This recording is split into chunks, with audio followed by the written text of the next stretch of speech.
कांग्रेस नेता सैम पित्रोदा के भारत में विरासत टैक्स लगाने की वकालत ने एक नई बहस छेड़ दी है। राजनीतिक स्तर पर पित्रोदा के बयान की तीखी आलोचना हो रही है। टैक्स एक्सपर्ट भी इसे भारतीय इकोनॉमी की ग्रोथ के रास्ते का ब्रेकर करार दे रहे हैं। दरअसल भारतीय अर्थव्यवस्था अब तरक्की के रास्ते पर फुल स्पीड से दौड़ रही है, जिससे यहां पर अब कैपिटल बननी शुरू हुई। ऐसे में विरासत टैक्स वेल्थ क्रिएट करने वालों को हतोत्साहित करेगा।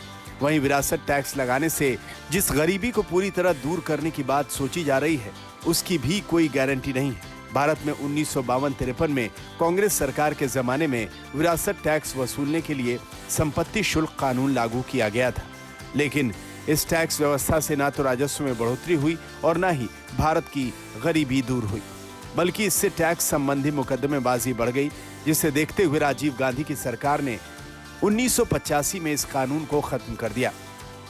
टैक्स एक्सपर्ट के मुताबिक फिलहाल अमेरिका, जापान, फ्रांस जैसे कई विकसित देशों में विरासत टैक्स लगता है, लेकिन हमारा देश अभी विकास की तरफ तेजी से बढ़ रहा है। ऐसे में विरासत टैक्स लगा देने पर उद्यमिता से जुड़ने वाले लोग हतोत्साहित होंगे।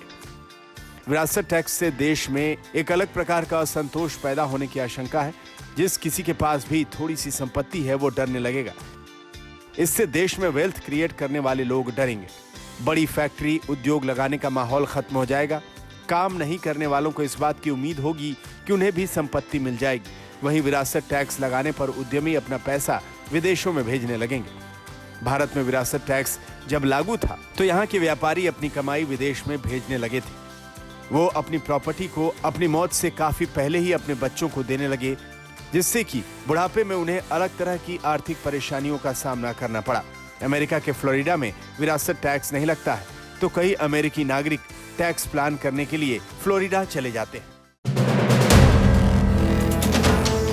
वीडियो पसंद आया तो हमें लाइक, कमेंट, शेयर और सब्सक्राइब जरूर करें।